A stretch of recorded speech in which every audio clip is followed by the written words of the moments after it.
प्रिय विद्यार्थियों नमस्कार। मेरा नाम प्रीतम सिंह शेखावत है। आप इस कक्षा को YouTube channel Hindi with Pritam Singh Shekhawat पर देख रहे हैं। आज हम शब्द शुद्धि की बात कर रहे हैं और शब्द शुद्धि आरपीएससी द्वारा आयोजित वरिष्ठ अध्यापक हिंदी स्कूल व्याख्याता रीट परीक्षा और चयन का आधार होने वाली आगामी परीक्षा सभी परीक्षाओं का एक महत्वपूर्ण बिंदु है हिंदी व्याकरण में। तो देखना शुरू करिए। आमतौर पर जब मैं कक्षाएं कर रहा हूं वरिष्ठ अध्यापक व्याख्याता रीट की, तो आप लोगों को सदैव ये बता रहा हूं कि आपकी तकनीक क्या है, इसको तय करिए। शब्द शुद्धि के बारे में तकनीक का ये बिंदु है कि आप केवल शुद्ध शब्दों को पढ़िए। अगर आप नए नए आदमी हैं, शुद्ध के साथ अशुद्ध भी पढ़ रहे हैं, तो बड़ा डर यह है कि अशुद्ध भी आपके दिमाग में चिपका रह जाए और परीक्षा में आप ठीक क्या है गलत क्या है इसका निर्णय ना कर पाए परीक्षा के दबाव में। तो मेरी सलाह आपको यह है कि आप नोट करें। तो मैं पढ़ा रहा हूं तो शुद्ध शब्दों को देखिए। हाँ, आप ये देख सकते हैं कि ये शुद्ध क्यों है, ठीक है, पर शुद्ध और अशुद्ध साथ साथ पढ़ना, एक लंबी लिस्ट पढ़ना गलत तरीका होगा। देखना शुरू करिए। सबसे पहले तो आप शब्द देखिए शुद्धि, इस तरह लिखा जाता है। और जब आप किसी शब्द को याद करें कि कैसे लिखना है, कैसे उसको याद रखना है, तो हमेशा शुद्धि आप देखें तो इसको दोहराएं कि ई ह्रस्व होता है, ई का स्वर ह्रस्व होता है, छोटा होता है। आप जो भी शब्द इस्तेमाल करते हो पर इसको बार बार दोहराइए। अब देखिए शुद्धि ऐसे लिखा जाता है, तो व्याकरण तो समान नियमों पर काम करता है। शुद्धि ऐसे लिखा जाता है तो वृद्धि ऐसे लिखा जाता है। और ये भाषा बलाघात पर निर्भर करती है। आप कितना दबाव किसी स्वर पर देते इस पर निर्भर करता है। अब हम लिखते हैं शुद्धिकरण। देखिए उच्चारण में फर्क है, शुद्धि और शुद्धिकरण, वृद्धिकरण। तो शुद्धि और वृद्धि दोनों में ह्रस्व ई है, वृद्धिकरण में और शुद्धिकरण में दीर्घ ई है। इस बात को दोहराते चलिए। अब देखिए शब्द अतिथि। अतिथि जिसके आने की कोई तिथि निश्चित ना हो, तो अतिथि ऐसे लिखा जाता है और तिथि ऐसे लिखा जाता है, ठीक है। देखते चलिए। अगला शब्द है उषा। एक तो उच्चारण का विशेष ध्यान रखिए। आप लोग उच्चारण उषा करेंगे तो उषा ही लिखेंगे। शब्द है उषा, प्रातःकाल का समय, इसको हम कहते हैं उषकाल, उषा। आप देखिए अगला शब्द ऊर्जा। उच्चारण है ऊर्जा, तो आपको नाम से ही पता चलेगा कि ऊ दीर्घ है, ऊर्जा। आप देखिए गीतांजलि, गीतांजलि और तिलांजलि दोनों बिल्कुल एक जैसे शब्द हैं, पास पास इसीलिए रखे हैं ताकि आपको थोड़ा दृश्य बन सके। अंजलि से बने हैं गीतांजलि और तिलांजलि, उच्चारण पर निर्भर करता है। और ये बहुत महत्वपूर्ण शब्द है नूपुर। नूपुर उच्चारण ठीक करिए। और ऊ न के साथ जो ऊ लगा है वो दीर्घ है और पै के साथ जो लगा है वो ह्रस्व है। इस बात को बार बार दोहराइए, नूपुर यही उच्चारण करिए। अब देखिए अगला शब्द है लिपि। देवनागरी लिपि तो वरिष्ठ अध्यापक स्कूल व्याख्याता के पाठ्यक्रम में भी चलती है। तो लिपि ऐसे लिखा जाता है, लिपि ऐसे लिखा जाता है, तो प्रतिलिपि ऐसे लिखा जाता है। इस बात को बार बार दोहराइए कि प्रतिलिपि में सभी ई ह्रस्व हैं।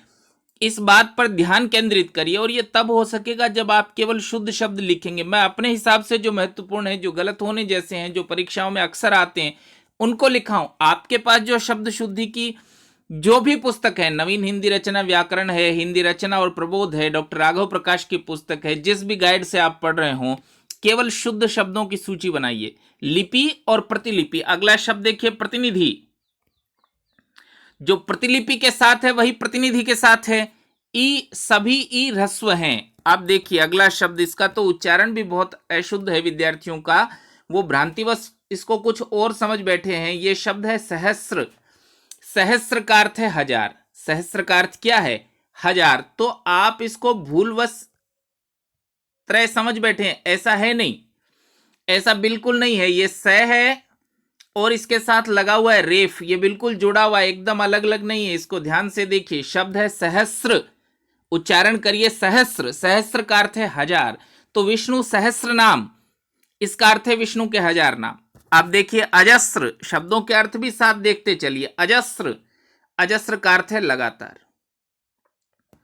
अजस्र का अर्थ है लगातार। तो ऊर्मी, ऊर्मी का अर्थ क्या होता है भाई? लहर। और उर्मिला जिसमें लहरें हैं, ठीक है, जो उर्मिल है, उर्मिल का स्त्रीलिंग है उर्मिला। तो ऊर्मी जो लहर के अर्थ में प्रयुक्त हो उसमें ऊ दीर्घ होता है, जबकि उर्मिला उसी से बनने वाला शब्द है, उसमें ऊ ह्रस्व होता है। कारण क्या है? बलाघात, आपका दबाव लगाना। ठीक है, तो इसको ध्यान से देखिएगा।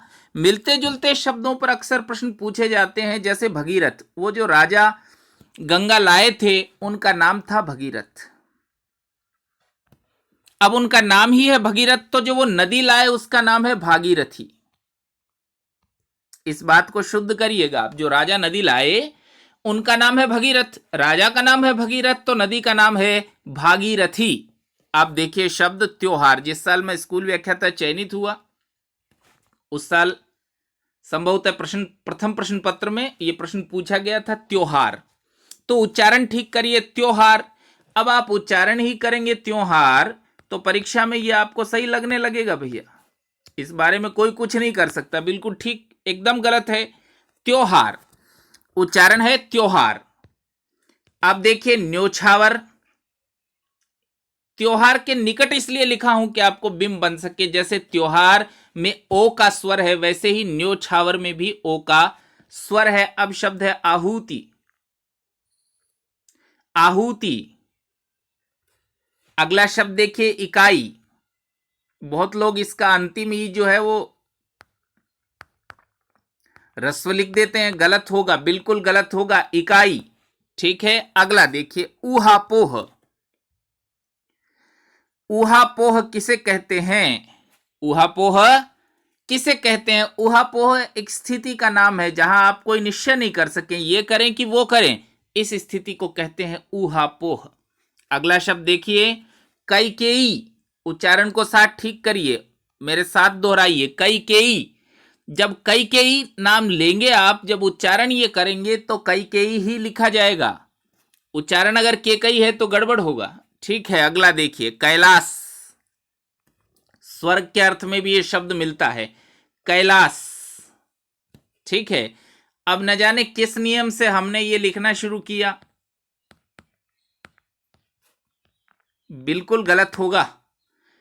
शब्द शुद्धि के लिए पूछा जाए तो कैलाश ऐसे ही लिखिएगा। अगला शब्द देखिए नीरव। नीरव क्या होता है भाई?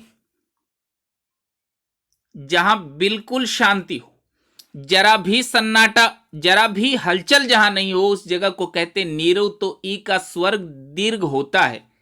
शब्द देखिए निरोग, जिसको कोई रोग ना हो, तो नीरव के साथ जो है वही निरोग के साथ है। संधि का नियम अपना काम करता है।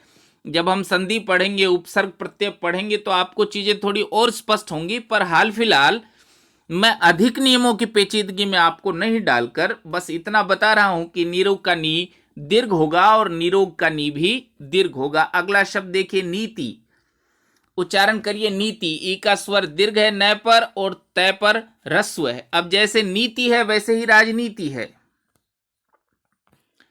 जैसे नीति वैसे ही राजनीति। मैं राजनीति विज्ञान के विद्यार्थियों को राजनीति गलत लिखते हुए देखा हूं, इसलिए आपको बता रहा हूं। राजनीति, राज करने की नीति।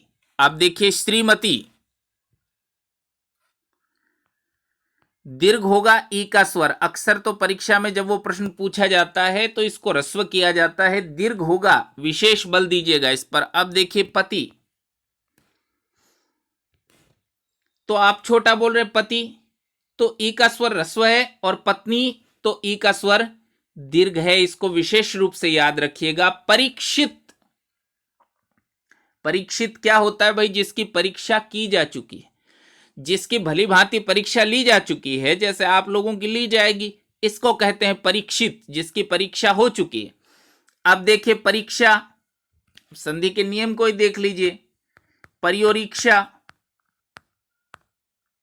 दीर्घ संधि का बड़ा सीधा नियम है। इच्छा का अर्थ होता है देखना, परीक्षा का अर्थ है भली प्रकार से देखना, चारों ओर से देखना। तो परीक्षा, ई का स्वर दीर्घ होगा। अगला शब्द देखिए युयुत्सा। वाक्यांश के लिए एक शब्द भी चलते हैं पाठ्यक्रम में, तो युयुत्सा, इसका अर्थ होता है युद्ध की इच्छा। युयुत्सा का अर्थ है युद्ध की इच्छा। और अगला शब्द देखिए शारीरिक। बड़ा सीधे तरीके से बना है शरीर, और इक जैसा कि एक प्रत्यय करता है आदि के ए को आ में बदल देता है तो शब्द बनता है शारीरिक। शारीरिक ठीक नहीं होगा, शारीरिक। अगला देखिए, हरितिमा, हरियाली के लिए शब्द है, चारों ओर फैली हुई हरियाली, हरितिमा। तो जहां मात्राएं लगी हैं उनको आप रेखांकित करिएगा। ये जो पीडीएफ है आप लोग जानते हैं, जब मैं कक्षा कर लेता हूं तो हमारे Telegram channel Hindi with Pritam Singh Shekhawat पर ये पीडीएफ उपलब्ध हो जाती है। तो टेलीग्राम पर ये पीडीएफ जा रही है, इसको प्रिंट निकालिए, लिखिए, बार बार याद करिए। शब्द देखिए, अहोरात्र, रात्रि इत्यादि अशुद्ध होगा भाई। नवरात्र, तो नवरात्रि इत्यादि अशुद्ध होता है, ये बहुत प्रचलन में है इसलिए बता रहा हूं, है ना। जो अशुद्धि है वो बहुत प्रचलन में आ गई है, पर जो शुद्ध है वो तो शुद्ध ही रहेगा। अहोरात्र और नवरात्र। अब देखिए शब्द है बारात, वर यात्रा, वर की यात्रा, वर के साथ निकाली गई यात्रा, समझ रहे, वर यात्रा से बना है, वर यात्रा से बर यात्रा, बर यात्रा से बारात। ठीक है, कभी कभी आम बोलचाल में जिसको बारात कहा जाता है गलत होगा, बिल्कुल गलत होगा। ठीक शब्द है बारात। अगला शब्द देखिए, अहल्या। ये वो शब्द हैं जो पुस्तकों में गलत लिखे आ रहे हैं, इसलिए विद्यार्थी को बहुत भ्रांति खड़ी हो जाती है। शब्द है अहल्या, जो एक ऋषि की पत्नी है जिनको राम जी ने अपना पैर लगाकर शिला से जीवित किया था, उनका शुद्ध नाम है अहल्या। ठीक है, अब देखिए अनसुया, यही शुद्ध है अनसुया। अनुसुया जो लिखा जाता है गलत होगा, बिल्कुल गलत होगा। अनसुया ठीक शब्द है। अगला देखिए, अंत्याक्षरी, अंत्याक्षरी शुद्ध है। अंत्य का अर्थ होता है आखिर का, अंत्य का अर्थ होता है आखिर का, अंतिम का, तो शब्द होगा अंत्याक्षरी। ठीक है, अब देखिए अंतर्धान, उच्चारण भी शुद्ध करिएगा, मैं बहुत लोगों से इसका उच्चारण गलत सुना हूं इसलिए आपको बता रहा हूं। अंतर्धान, अंतर्धान का अर्थ हो गायब हो जाना, प्रकट हो जाना, और फिर अंतर्धान हो जाना। तो अंतर्धान ठीक है, अंतर्ध्यान बिल्कुल गलत शब्द होगा, गलत उच्चारण होगा, इसलिए ठीक शब्द याद करिएगा, अंतर्धान। अब देखिए सदृश, सदृश का अर्थ है समान, सदृश का अर्थ है समान। सिंह सदृश व्यक्ति था, सिंह के समान व्यक्ति था, ठीक शब्द है उसके लिए सदृश। और अगला देखिए सादृश्य, साथ देखने का भाव इसको कहते हैं सादृश्य, एक जैसा देखने का भाव इसको कहते हैं सादृश्य। ठीक है, अगला शब्द देखिए तदनुकूल, उसके अनुकूल, तो शब्द है तदनुकूल। और अगला शब्द वैयाकरण, वाक्यांश के लिए भी बहुत उपयोगी है, वाक्यांश के लिए जो एक शब्द चलता है उसके लिए भी ये शब्द बहुत उपयोगी है। वैयाकरण का अर्थ होता है व्याकरण का ज्ञाता,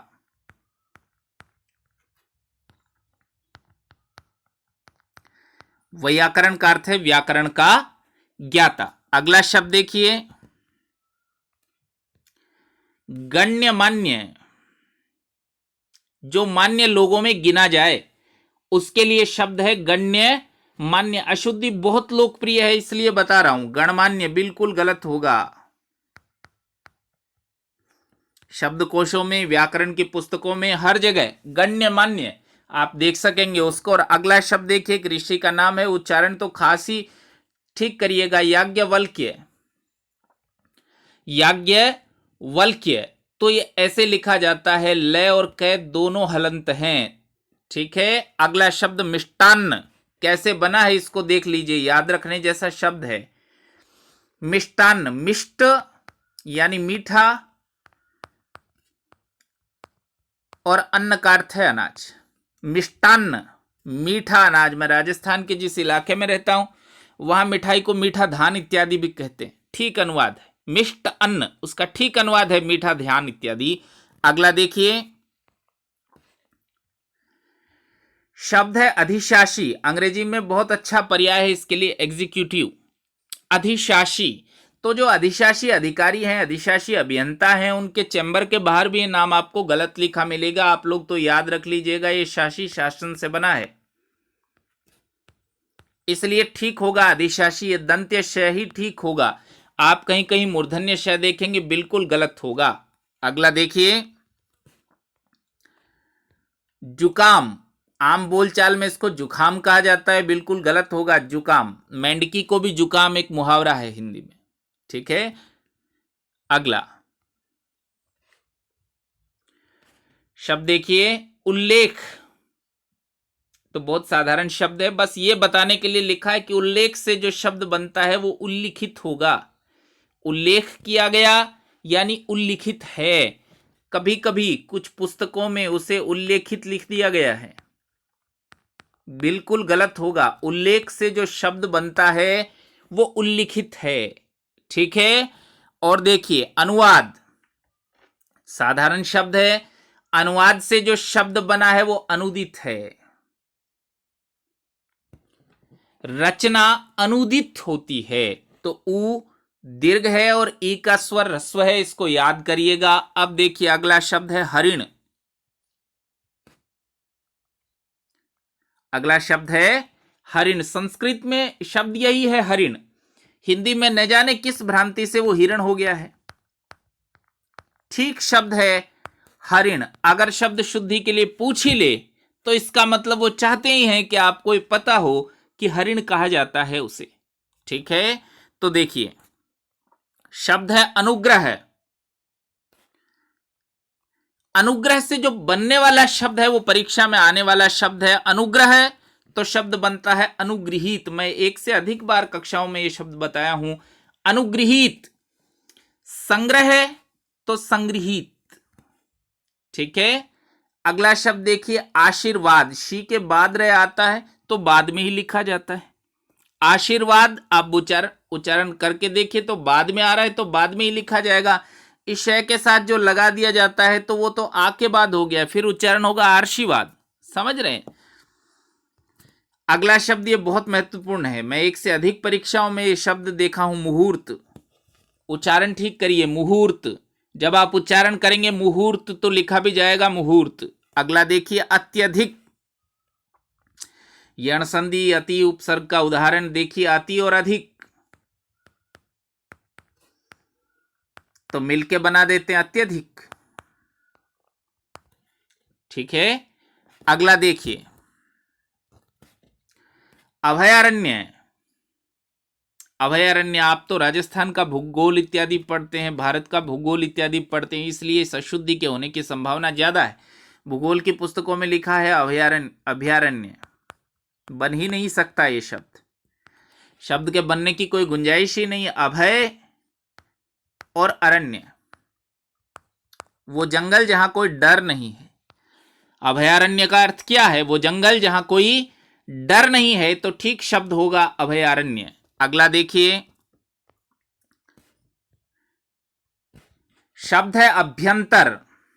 अभी और अंतर, अभी और अंतर यानी भीतर का। अभी और अंतर का अर्थ है भीतर का, ठीक शब्द है अभ्यंतर। पुस्तकों में जो अभ्यंतर इत्यादि लिखा है बिल्कुल गलत शब्द होगा।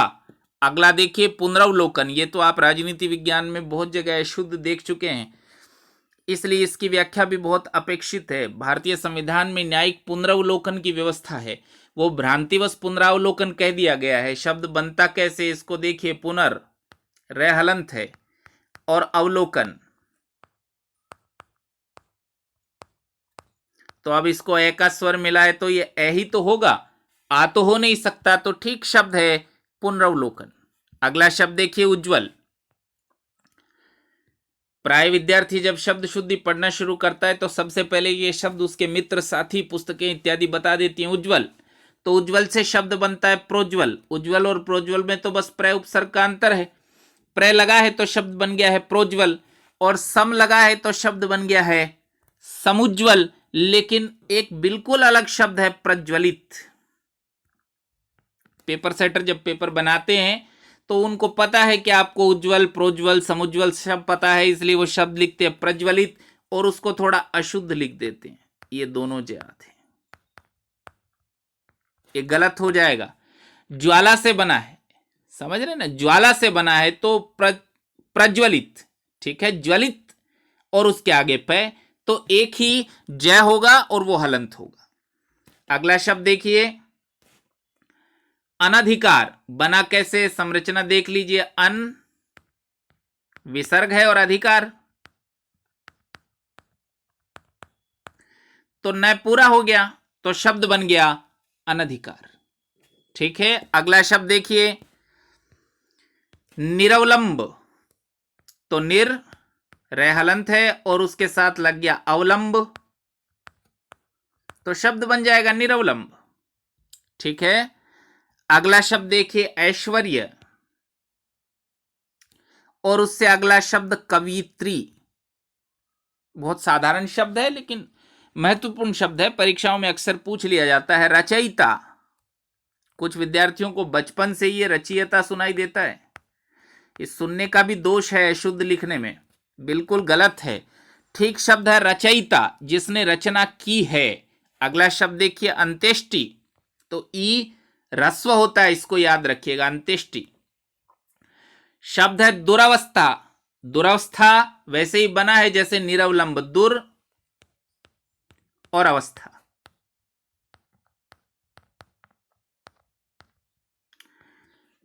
ठीक है, अगला शब्द देखिए, अभिष्ट, जिसका होना इच्छित है उसको कहते हैं अभिष्ट। अभि और इष्ट, तो ई का स्वर दीर्घ हो जाएगा, संधि के नियम से शब्द बनता है अभिष्ट, जो इच्छित है। अगला देखिए शब्द खेती। आप जानते हैं कि खेती ऐसे लिखा जाता है, लेकिन भाषा बलाघात पर निर्भर करती है। उन्होंने शब्द लिखा है खेतीहर, अब दबाव बदल गया, ई के स्वर पर दबाव कम हो गया, खेतीहर, तो ई ह्रस्व होगा, खेती में ई दीर्घ होगा। ठीक है, अगला शब्द है काजू, उच्चारण ही ठीक करिएगा इसको, काजू शब्द है काजू। और अगला शब्द नींबू, ठीक शब्द है नींबू, कोई अनुस्वार नहीं है। अब आप उच्चारण करते हैं नींबू, आपने उच्चारण ही किया नींबू, आपने उच्चारण नींबू किया तो आपको लगने लगता है कि यार विसर्ग तो अनुस्वार तो आएगा ही, ऐसा बिल्कुल नहीं है, उच्चारण है नींबू। अगला देखिए पक्षी, ये बलाघात को समझा रहे हैं चारों पांचों शब्द। पक्षी, तो ई का स्वर दीर्घ और पक्षीगण, तो अपने आप दबाव कम होगा, शब्द सुनिए पक्षीराज। अब प्राणी और प्राणी विज्ञान, तो जब दबाव कम होता है तो ई का स्वर दीर्घ से स्वतः ह्रस्व में बदल जाएगा, इसको देखते रहिए। शब्द देखिए प्रमोद, ठीक है, और प्रमोद इसलिए लिखा है कि बनने वाला शब्द महत्वपूर्ण है। प्रमोद पेपर होल में आपको याद आ जाता है, प्रमोद याद आ जाता है तो आप सोच लेते हैं यार प्रमोद से प्रमोदित बनता होगा, ठीक नहीं है, बिल्कुल गलत शब्द है। तो प्रमोद से शब्द बनता है प्रमुदित। ठीक वही नियम काम करता है प्रकोप के साथ। प्रकोप, तो शब्द बनता है प्रकुपित।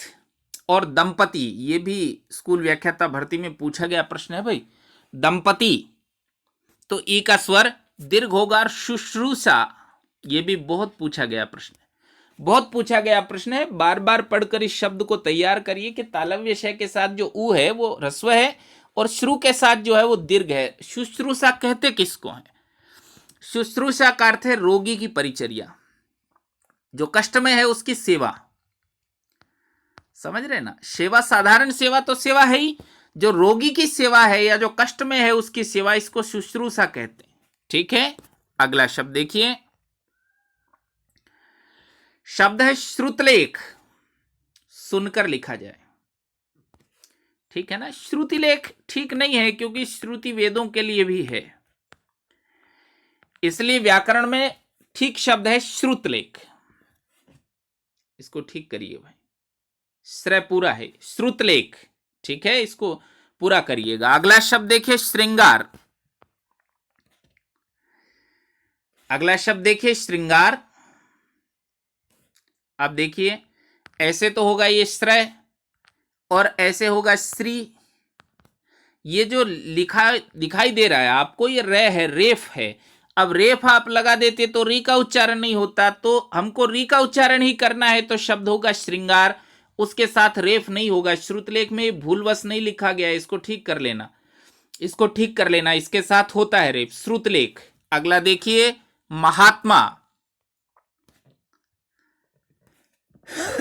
शब्द देखिए महात्मा, और महात्मा इसीलिए लिखा गया है कि ये शब्द बहुत लोकप्रिय है शब्द शुद्धि के लिए। महात्म्य, महात्मा, उससे शब्द बनता है महात्म्य। तो आ है महात्म्य, इसको ठीक करिएगा। अब देखिए प्रमाण, तो शब्द ठीक है प्रामाणिक, प्रमाण से प्रामाणिक। और करण जब हम लगाते हैं तो सदैव ई दीर्घ हो जाता है, प्रामाणीकरण। ठीक है। अगला शब्द देखिए श्मशान। श्मशान ऐसे लिखा जाता है। अगला शब्द स्रोत, तो ये वही है जो सहस्त्र में है, स के साथ रेफ है, स्रोत। ठीक है। और अगला शब्द उससे मिलता जुलता है। स्रोत का अर्थ तो जहां से कोई चीज उत्पन्न हो, उद्गम स्थल। और यह है स्तोत्र, पूजा के लिए, प्रार्थना के लिए, स्तुति से बना है स्तोत्र। समझ रहे ना, पूजा के लिए जो प्रार्थनाएं की जाती हैं उनके लिए शब्द है स्तोत्र। तो स्रोत और स्तोत्र अलग अलग चीजें हैं। अगला देखिए अंतरराष्ट्रीय, इंटरनेशनल जिसको हम कहते हैं। इंटरनेशनल के लिए जो अंतरराष्ट्रीय होगा उसका रे पूरा होगा, इसको याद रखिएगा। अगला शब्द देखिए द्रष्टव्य। दृष्टा दोनों ठीक है, पर दृष्टांत होता है शब्द। द्रष्टव्य ठीक है, दृष्टा ठीक है, शब्द होता है दृष्टांत। हिंदी साहित्य में तो एक उदाहरण भी है दृष्टांत, अगर पाठ्यक्रम में चल रहा होगा तो मैंने पढ़ाया होगा। देखिए दृष्टि, दृष्टांत और दृष्टि। अगला शब्द देखिए प्रदर्शनी, प्रदर्शन और ई, प्रदर्शनी। और ये शब्द है प्रियदर्शिनी, ये शब्द है प्रियदर्शिनी। दोनों अलग अलग शब्द है। देखिए प्रियदर्शिनी हमारी पूर्व प्रधानमंत्री इंदिरा गांधी जी का पूरा नाम है, इंदिरा प्रियदर्शिनी, क्योंकि नेहरू जी को सम्राट अशोक बहुत पसंद थे, उनका नाम ही था प्रियदर्शी। प्राकृत में कहते हैं पियदस्सी, आप लोग तो मौर्य काल इत्यादि पढ़ते हैं, पियदस्सी। अशोक के शिलालेखों में नाम मिलता है पियदस्सी। देवानाम पियदस्सी, ये भी नाम मिलता है, देवताओं का प्रियदर्शी राजा, देवानाम प्रियदर्शी। तो नेहरू जी ने अपनी बेटी का नाम प्रियदर्शिनी बुद्ध से इंस्पायर होकर, अशोक से इंस्पायर होकर रखा। अगला शब्द देखिए द्वारिका, तो ठीक है द्वारका, ठीक है, कृष्ण जी की जो राजधानी है, जो जरासंध के भय से वो ले गए थे, शब्द है द्वारका। और अगला अतिशयोक्ति, तो उच्चारण का खास ही ध्यान रखिए, शय पर दबाव डालिए। अतिशयोक्ति कैसे बनता है, अतिशय और उक्ति। तो देखिए अब शय के ह्रस्व होने का कोई अर्थ ही नहीं बनता, अतिशयोक्ति। ठीक है। अब शब्द देखिए औषध, ठीक है। दोपहर, दोपहर ठीक नहीं है, शब्द है दोपहर, ठीक है। अगला शब्द देखिए केंद्रीकरण, केंद्रीयकरण इत्यादि नहीं, केंद्रीकरण। और अगला शब्द भी बहुत लोकप्रिय है परीक्षाओं में आने के लिए, वाल्मीकि, वाल्मीकि। ई का स्वर दीर्घ होगा और ई का स्वर क के साथ ह्रस्व होगा, वाल्मीकि। वाल्मीकि कहते हैं बाम्बी को, वाल्मीकि कहते हैं बाम्बी को। ये शब्द देखिए दवाइयां, दवाई का जो बहुवचन है वो होता है दवाइयां, इसको याद रखिए। ऐरावत इंद्र के हाथी का नाम है। और पड़ोसी बहुत पूछा गया सवाल है पीछे परीक्षाओं में, तो ये जो हम लिखते हैं पड़ोसी, ये ठीक नहीं है, ठीक शब्द है पड़ोसी। अगला देखिए तदनुकूल, इस शब्द की हम पहले बात कर चुके हैं। तदुपरांत, इसकी भी हम पहले बात कर चुके हैं। देखने वाला शब्द है कुआं, देखने वाला शब्द है कुआं। वह तो केवल सुनता है, होता नहीं है। वह श्रुति कहते हैं इसको, वह केवल सुनता है, वो होता नहीं है। तो ये कुछ महत्वपूर्ण शब्द हैं जो मुझे महत्वपूर्ण लगे हैं, वो मैंने लिखे हैं और आपको समझाए हैं। और ये जो पीडीएफ है वो आपको हमारे टेलीग्राम चैनल पर उपलब्ध होगी।